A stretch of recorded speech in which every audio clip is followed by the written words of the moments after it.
Will Echoles is a pass rush specialist with the talents to be an immediate impact player on third downs for an NFL defense.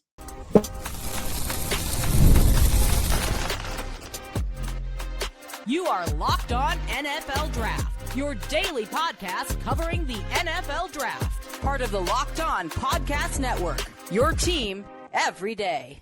Welcome back to the Locked On NFL Draft Podcast. I'm Damian Parson. That's Keith Sanchez. And today's episode is brought to you by FanDuel. Join all the action at FanDuel.com to play daily dingers and make your free pick on who's hitting a home run this MLB season. That's FanDuel.com to join today. Let's get into it, Keith. We are breaking down Ole Miss defensive tackle Will Echoles. We're going to explain our grade given the NFL comps at the end of the show, talk about any concerns with his profile heading into the 2026 college football season. But as we always do, let's start with the pros and the things that Will Echoles does well. When you look at Will Echoles, this is a guy that's listed at 6'3", about 310 pounds, a disruptive defensive lineman for the Ole Miss Rebels, coming off a season, Keith, where he had 5 sacks, 1 QB hit, 32 pressures. What stood out on tape for you when you watched Ole Miss's defensive lineman? Yeah, I think DP that there's a surprising element of quickness and explosiveness to him. And potentially just looking at him, right? The old saying, don't judge a book by its cover. You probably would go with the element of thinking that this young man is more of a maybe a true nose tackle, or shift him into a 4-3 scheme, right? And he's probably the shade. But when you watch him, there's a surprising element of quickness and explosiveness that allows him to get into gaps, get upfield. I think he's a guy that you would see as a quick disruptor, right? Like that he understands, hey, let me win fast, right? And we had conversations in the past about slow burners, right? He's not a slow burner. And I think this not only does it showcased in pass rush and even him getting up the field in the run game. I think it also showed in his lateral movements, because when teams try to run zone and they try to reach block him, he's a guy that appears to be difficult to reach block, especially when he knows that he knows it's coming, or he's able to diagnose the block. He's able to really stretch it out and work it to the sideline. So I was impressed with his overall speed and explosiveness and how that was able to really dictate pace for him. No, 100%. Like when seeing them for the first time and seeing that first step, that quickness off the ball and everything, definitely I was caught by surprise. Like you said, you see the body type, you're like, okay, he's probably more of a run defender, try to anchor type of guy. But then you see him play, and you see how quick, how disruptive he is, the motor he plays with to be disruptive and everything, and that ability to knife into gaps, get into the backfield, whether it's run versus pass, but also just, I think for me, Keith, that pass rush ability, again, 5 sacks last year, 32 pressures. He was living in the opponent's backfield.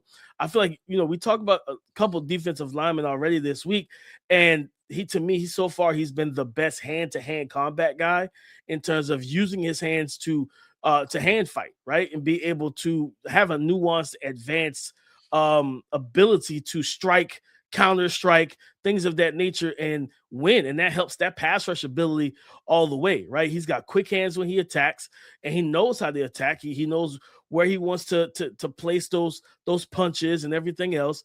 And he just knows how to get into the backfield. This is a guy that if you leave him one-on-one, even against the run, he showcases and flashes some power in one-on-one run blocking situations. So talking about having the quickness, having the hand fighting ability, hand combat ability, and then, okay, let's add some power to it, Keith. Now you got a guy that you can envision playing on all 3 downs in the NFL.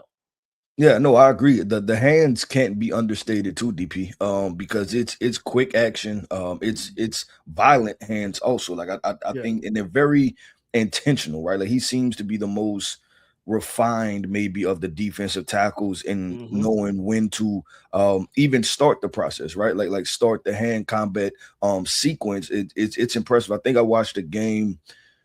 It was reps against Arkansas. And he was working to get upfield, and not on. And this is the thing too, that he uses hands not just in as a pass rusher, right? Like so many times we equate, good hand usage and hand counters, and as a pass rusher, he uses them in the run game, to be able to quickly shed offensive linemen off of him, and then, like we said, get upfield, penetrating.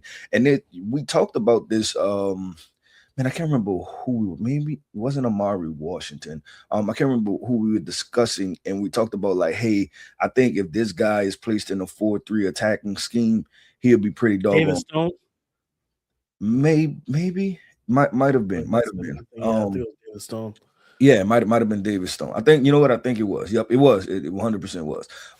And I look at Will Echoles and I'm like, that's exactly what I'm talking about, right? Like if you get this guy working completely upfield, he's going to be pretty doggone good. And like I said, I think it's impressive. I think you can put him in the box of a disruptor as a defensive lineman. And now it's not the, trying to think of some of these big heavy-handed guys like the Rules, right? Yeah. Out of Clemson years ago. It's not the physically dominant at the point of attack stuff, but it's the get upfield and create chaos. And if he's placed in a scheme like that, I said it with David Stone, but this guy's already showcasing it. It's you don't even have to project it. Like it's like you see me doing it in college. No, 100%. Like he attacks angles well. He knows how to close that space between him and the interior offensive lineman, get up on that shoulder, and then just the ability to know how to use his hands and get past the guy. Right? I always talk about it, clear the hands, clear the man. And he's really good at clearing the hands of offensive linemen. But then also, like we talk about the hands being quick too. We both talked about it. He has counters, which I like. So if that first move doesn't work, his hands are really quick to reset and throw again. And it's like I've seen him throw a double hand swipe consecutive because the first one missed and then he came right back to it and threw another one. And I'm like, and that time he cleared the offensive lineman. I'm like, man, like you know how to get in the backfield. And this, remember, I remember Deion Walker. I think we use like he has the hands of Latu Latu as a defensive tackle. And it's very similar watching Will Echoles, a smaller dude, because Deion Walker's like 6'7", 340, stuff like that. But him being 6'3", 310, ideally you look at him as like, man, put him in the 4-3 scheme. This is a 3-tech attacking, get him upfield, let him penetrate the backfield, and let him create some chaos and some havoc.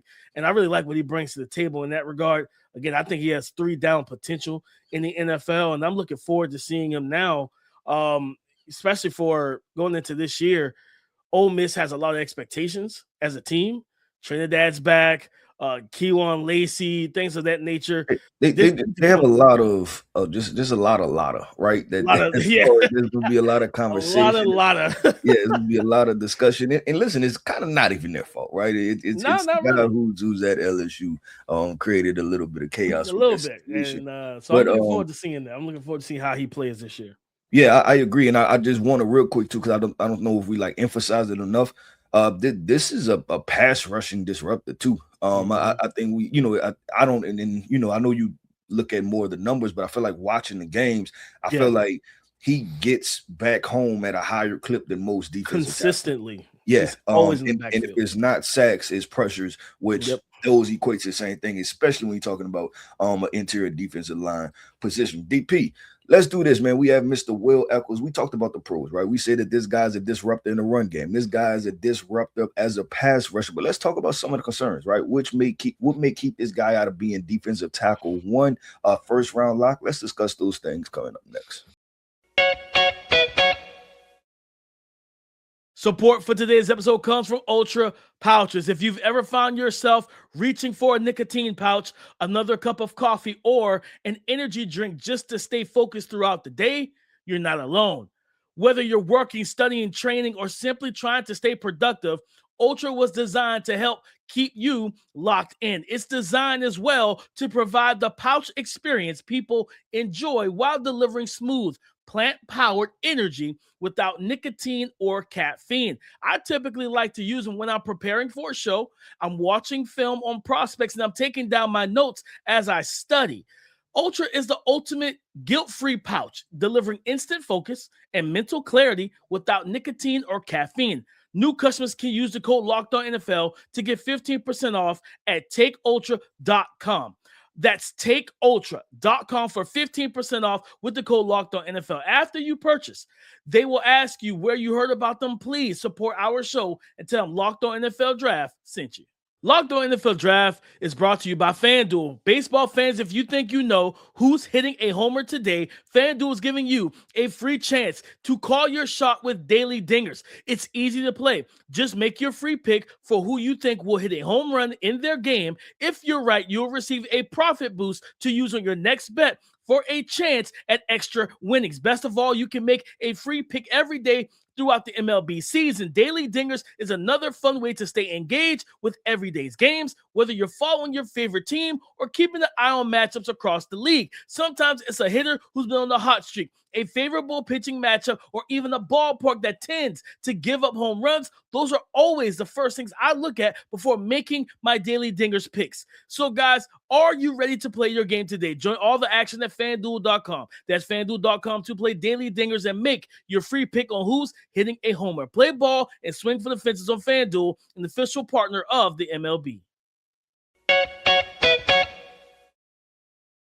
Breaking down the concerns for Ole Miss pass rushing specialist defensive lineman Will Echoles. Keith, what concerns when you got into the tape? What were some of the things you jotted down? I was like, I would like to see this cleaned up, or is it something that he can't clean up? It's just going to be a concern, whether it's arm length, body type. Talk to us. Yeah, DP, when you say that it can't get cleared up, right? That's a clear indication, and I think you may have thought about this too. Just potentially overall size, right? Yeah. It may be a common theme when we discuss defensive tackles, us factoring size and scheme and things like that, because it's so very important. We always talk about it, quarterback, what scheme they need to play in, and wide receivers, where they need to line. It's the same thing for defensive linemen too. They need to be in the right position. Just all defensive linemen are not created the same, right? Some are more successful in different capacities than other. I think I look at Will Echoles, and what we kind of talked about in the first segment was that I want this guy attacking upfield. I want him in somebody's gap. I want him working upfield. The concern that I have for me is what he's listed at was 6'3", 300 and is it 10 pounds?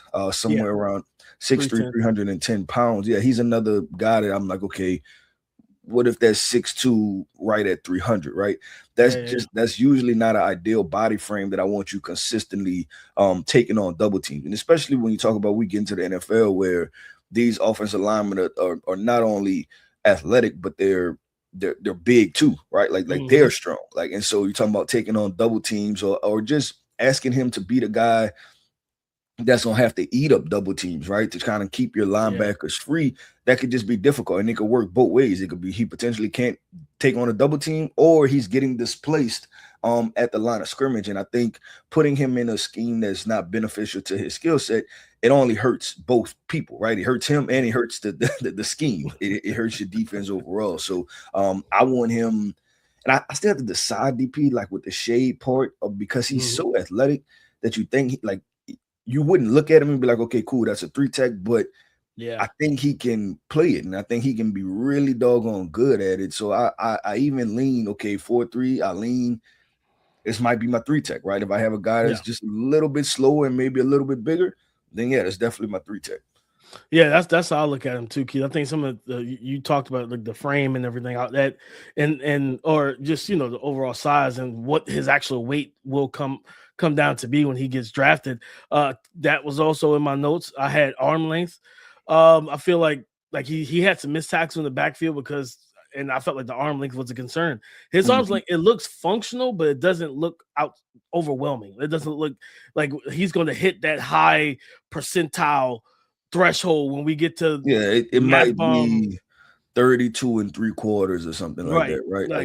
Like right on the fringe of acceptable. Right, he's towing that line. That's just like, all right. So I feel like at times not only it all compounds. I feel like with his run defense, he can get stuck on blocks in the run game. If offensive linemen get their hands latched first or get their strikes landed first, he has some issues detaching and getting free. And I felt like that's why against double teams. I think he's a scheme-dependent guy. I don't want him in a 3-4 at all, really, to be honest with you. I want him in a 4-3. I don't really like him against double teams. Yeah, Like, no, yeah, I I don't, I agree. don't, I Like, there's don't not want a him dealing with situation that. where I'm like, this is ideal. Like, I think No, this is okay. not at all. I was just like, man, like, and it wasn't like he was just blown off the ball. It just was like he struggled to anchor and then fight through the work, right? Fight through the wash and everything. And I'm like, I, yeah, you're probably gonna be more of a scheme dependent guy for me. yeah, I agree, and I don't know if you feel the same. I also thought I don't want to say protected. But the way Ole Miss played, it also limited of the amount of reps that you seen Yeah. him in that situation, right? Because they Yep. were always working upfield. So some of Mm-hmm. it is I don't want to say it's projecting because I feel like I've seen enough, but some of it's just like, yeah, this could be much worse, right? Yeah. If I ask you to play in the traditional Nick Saban defenses where those four Mm-hmm. eyes are asked to take on those situations and like the trying to think of some of these like a DJ Dale. Remember DJ Dale from Yeah. Alabama a few Yep. years ago, and he wasn't even that big of a guy, but he was asked to Yeah. take on double teams and to be a part of the scheme. So I think he's in an Mm-hmm. ideal situation, and the tackling DP I think also is another thing because he had 5 sacks on the season. Yeah. Could that 5. have been 6 or 7 with proper arm length? And I wanted to ask you Yeah. this. Do you think that as athletic as we talked about him working upfield, lateral agility, do you think that's an issue? You know, we talked about the ability to redirect, plant and Yeah. redirect, things like that in the backfield. Do you think he missed tackles via that, or you think it was solely an arm length? I think it's more. I feel like it's more arm length, but I definitely see some lateral hindrances. It's not like overwhelming, like where you just like you feel like he can't move because Mhm. they ran some twists. I think it was like Kentucky. They ran like a twist and everything. He bent around the interior offensive line, and he had really good closing burst to the quarterback. I think it was no, was it Kentucky? He did so no, it was Mississippi State, and they had that young kid. I think it's Kamario Taylor, the dual threat quarterback, Okay. big athletic kid. And he chased him down. Like, you know what I mean? He looped around, he chased him down, walked him down before he can get out the backfield and got a sack. So I was like, okay, like you can got a little bit of bend to you and things like that. So again, like he does not consistently, he doesn't play to the way he looks. He looks like more of a run defender and everything. But I definitely like the arm length, I think that's where you see the missed tackles, right? Like he surges into the backfield, creating that penetration, and then you're trying to reach out and grab the ball carrier, the quarterback. And it's just like his arms just looked on the shorter side. He might, like I said, like you talked about, he might toe that line of acceptability. Like, you know what I mean? It might be acceptable. Like, all right, he hit 32 and some change. We can work with it. But like he's definitely, I don't think he's going to be in the 60, 70 percentile. He's probably going to be closer to that, right on that 50th percentile of arm length if I'm a betting man come draft season. I think that's possible, DP. And listen, we talked about double teams with Will, right? And not wanting to put him in that situation. I think about these single blocks, right? These one-on-one situations. I think that he has to improve the duration and longevity that he plays with good pad height. Because I think he's a guy that, being so used to getting upfield, I think his pad starts to rise up. That you think about playing some of these the Tyler Bookers of the world, right? Yeah. At guard, and you talking about the duration of a play, 2.5 seconds. If you give up at any point, right, and you start to raise up, you're going backwards, right? And so I think that's another thing with him. I think he can now in those situations, because I mean, if we say he can't play double teams or single blocks, and like he can't play the run, Right. I just think that if we, combing through the fine details of it, I look at it and say that he needs to improve the duration of staying low throughout the remainder of the play, because you never know if running backs are going to cut back or whatever they may be. If it's a draw, just all type of different things that you just kind of have to stay. I think his pad height has to stay more disciplined so he can maintain a leverage battle, just because he's not a big guy. So if he wins, it's going to be winning with leverage, getting under offensive lineman pads, and then kind of just anchoring down. No, absolutely. I think that's going to be a big thing for him. And just overall, like going into this season, you're in the SEC, you're going to deal with a lot of run game, all season, right? LSU's going to run the ball. I'm pretty sure they play LSU this year at some point. So LSU's going to run the ball. Everybody you face in the SEC, they run the football at some capacity, whether it's QB run game, traditional run game, whatever. So being able to showcase whether it's better against the double teams when you handle them, when you see them, or just being able to quickly get off of run blocks and not allow those run blocks to be so sticky and get stuck in those situations, that's going to help him out a lot. Yeah, I agree. I agree 100%. DP, let's go to my favorite part. You know I like doing this, man. Dropping the grade, right? We explain the grade that we give the prospects, right? In this conversation, we're talking about Ole Miss interior defensive line, Mr. Will Echoles, a diversity skill set and profile, right? Pass rushing upside. A guy that can be a backfield penetrator against the run. But we talked about it. With the concerns, we talk about what? The double teams, the run game. Can he improve on those and maintain the line of scrimmage? We'll combine both of those thoughts and then come up with our draft grade for Mr. Will Echoles, Ole Miss interior defensive lineman heading into the 2026 college football season. We'll discuss that coming up next. Matt Derry here from the Locked On Lions podcast. You know, life insurance is one of those things you don't really think about until you have a reason to.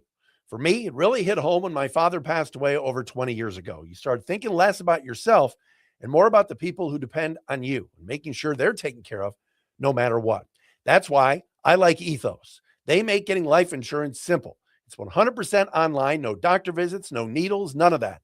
You can get a quote in seconds, apply in just a few minutes, and even get same-day coverage. And honestly, that's huge because life gets busy. You can get up to $3 million in coverage, and some plans are as low as just $30 a month. It's just one of those things that gives you peace of mind knowing your family is protected. Take 10 minutes to get covered today with life insurance through Ethos. Get your free quote at ethos.com/LockedOnNFL. That is ethos.com/LockedOnNFL. Applications may vary. Rates may vary. Thank you for making Locked On NFL Draft your first listen of the day, and thank you for making the Locked On Podcast Network the #1 sports podcast network in America. It's all because of you, our everydayers. Explain the grade, Keith. What grade did you give? What summer grade have you given Will Echoles heading into the college football season? Yeah, DP, I like that you clarified that with the summer grade, right? So people can know, these are my grades right now, but I have the ability to change my grade at some point, right? Like always able to change them, guys. This is a fluid situation. I need that opportunity. But listen, I'm gonna go with the second round grade. I think there's a second round player. I don't mind taking them in the second round. Like I said, if there are certain teams that come up on the board that for sure run 4-3 schemes and they want to get upfield, be disruptive, and make plays, I take him. I take him all day long. And I think there's he has a real upside to make potentially impact as a rookie. So I gave him a solid second round grade. And I'm going to put this in context to even let people know, right? Because I know what David Stone, I gave him more of a second to third round grade. I'm ranking him above David Stone right now at this moment, just because I think that they're probably coming very similar from height and weight measurements. But I just felt that Will Echoles was more impactful. Like if I was swinging for the fences and swinging for home runs, I think that the upside of that part, I'm just like, you know what, if they're very similar in body types and frames, I'm gonna go with Will Echoles. So I gave him a second round grade. Yeah, I gave him a second round grade as well, Keith. Potential impact player. Ideally, I'll have him as a 3 tech. I think this is, like you said, constant disruptor, guy that gets in the backfield, just a consistent penetrator and just backfield disruptor overall. Like a guy that, whether it's a passing game, especially in the passing game, I think that's where we talk about, typically once we get the draft season, we talk about A traits and stuff like that. His A trait is pass rush. Like this is a guy that can get in the backfield, win one-on-one, and that's what I want him. I want him ideally as a 3 tech, get him with a big nose tackle, 1-0-1 tech, let him play the 3 and give him those one-on-one situations with those guards. He's quick. He's got quick hands. Like I said, his hands are violent, and he knows how to utilize them. He's nuanced and detailed in how he wants to attack offensive linemen as a pass rusher. And with those things being with those being the case, with that being the case, third downs, you think about having that guy, even if you draft him, let's say you have the Eagles love SEC defenders, right? So let's say the Eagles draft him in the second round. And it's like, well, I got Jalen Carter. I have, I got big Jordan Davis, right? Remember, because they had, Milton Williams, who got paid and went to the New England Patriots, right? After they won the Super Bowl and everything. I think it was like last offseason was when they won, when he signed with the Patriots and everything. He was a rotational guy, you know what I mean? But when he got a lot of burn, you saw that pass rush ability, that being his A trait. And I think when I look at Will Echoles, is like, hey, even if we just bring you in on third downs, right? Like, you're more of a sub package guy early on. If we got a guy that's his contract is expiring, we're not planning on paying him. You're gonna step into his role next year. Cool, but that your first year, you might be more, hey, designated pass rush for us. That's a great thing to have because the quickest path to the quarterback is through the middle of the offensive line. And that's a guy that, again, you go one-on-one. Yeah, like I want him in those one-on-one situations. So I think second round, I think he could be an impact player. Like I said, got the duration of the pad level. And then for me, I just want to see him just kind of be stronger with his anchor versus the run overall. Keith, I had the comp out, thinking about like body types and skill sets. I thought back to former Florida State defensive lineman, Braden Fisk. And I was like, I see a lot of Braden. Remember, Braden was so good as a pass rusher. Run defense was a little bit behind. I think Will Echoles was probably a better run defender than Braden Fisk was. Braden's arms are probably shorter too. Like, that was I think that was an issue, and that might be why he fell to the second. I think he definitely had he was under short that arms. Arm yeah, we saw him at the Senior Bowl that year, and it was like you saw the arms like kind of the arms were a little stubby, and it was like when it's time to shed blocks, it was like, okay, yeah, you can't really lock out because you don't have as much length to lock out with and everything. I think Will Echoles doesn't have that type of arm length. But just that pass rush ability, Keith, that ability to win one-on-one, Braden Fisk was outstanding at winning one-on-one. If you left him to get pressure on the quarterback, that's what he was going to do. And it's the same thing with Will Echoles. So whether because if he is like 6'2", 6'3", 300, I think Braden might have been 6'4", like 296 or something like that. But that's the comp. That's kind of the comp or range of comp I have for him. Yeah. So I want two things that you hit on, and I want to one, agree with you, and two, talk about it from my perspective. I like the fact that you talked about him a part of rotation, because that's what I was thinking too. I thought of potentially like the Houston Texans, right? Just those teams where he can come in and they run the 4-3 if I'm not mistaken. So they I'm pretty pairing him with Caden McDonald long term would make a lot of sense. And thinking of teams like that, and I agree with you, and I don't think that, because most of the time, not most of the times, but in this specific situation, I think drafting him is still worth the second round pick, even if he is a rotational player, obviously because the value in trenches, but what he could potentially give you while he's still developing the run game, the pass rush upside, I think that can be really disruptive. And then two, you mentioning Milton Williams, I didn't think about him as a comp, but Milton Williams listed at 6'3", 295. So he's clearly under 300 pounds, right? But the young man, so impactful as a player. The other guy I kind of thought about, and I don't know why, I was kind of stuck on Georgia players a little bit. I thought about Devonte Wyatt, and obviously he just got paid, and wasn't probably the biggest bucks for interior defensive lineman, right? But I thought of, I believe Devonte Wyatt was around that 6'3" range, and what he went in the back end of the first round, and then also hitting to this point, he kind of early on a part of a rotation, right? Yeah. Until he really is carving out a role for himself and then points for himself, and potentially is the reason, DP, why the Cowboys able to get rid of guys like not the Cowboys, the Packers were able to get rid of guys like Kenny Clark, have them go to the Cowboys, stuff like that. So I can not only see that body type, I can see that career arc for Will Echoles. No, I like that, especially Devonte Wyatt, 6'3", 304.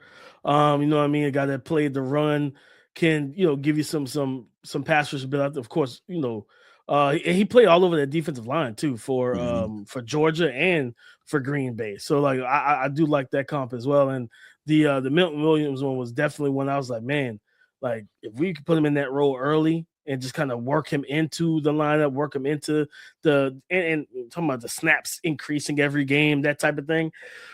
I think you have yourself a really good situation. If you are, again, the only team that probably will do that is like the Eagles, really. When they had that, they kind of, I don't know if Howie and them like really look at Georgia, not just look at their players, but Georgia's always like, especially like a couple years ago when they were like winning national championships and stuff, they had such a heavy rotation of defensive linemen, where it's like one moment you see Jalen Carter and Jordan Davis, next moment you see two freshmen. And you're like, who are these kids? You And see like, Nazir Stackhouse. And, yeah, like you're like, why? Where's Jordan Davis, man? And they're just rotating these guys. They keep them fresh. And like then you see the Eagles do the same thing. Whereas with edge rushers, D tackles, truthfully, that's really the way you want to go. Where you can have like 3 defensive tackles who could start and be able to have those guys on your team the way, hey, you know what? Let's give Jalen Carter a breather, right? He's been rolling. They've been double teaming. Let's throw somebody else at them and give them a different look. And I think Will Echoles is that type of guy that just early on can be that rotational player that can help elevate everything. Yeah, I agree, DP, and I think the elevator pitch for him is this could be a disruptor, right? This could be a guy that can disrupt some things and create negative plays for the offense in the run game and as the pass rusher. But DP, that wraps up another episode, man, of the Locked On NFL Draft Podcast. I want to end this podcast all by saying shout out to our everydayers. Thank you for tapping in with us each and every single day. I am Keith Sanchez. You can find me on X at the Talent Code. That right there is my guy, my co-host, Mr. Damian Parson. You can find him on X at DP_NFL. And like we like to say, man, y'all can talk to us because we like to talk back. Go subscribe and follow for free on YouTube, wherever you listen to podcasts, to get the latest episode as soon as it is available. On tomorrow's episode, guys, we're breaking down Miami, disruptive defensive lineman. All the D's right there, about to get me tongue-tied, messing that up. Miami's disruptive defensive lineman, Ahmad Moten Sr. We're going to break down why he could potentially be a day 2 pick for next year's NFL draft. That and more on tomorrow's show. So come and join the conversation again tomorrow on the Locked On Podcast Network, your team every day.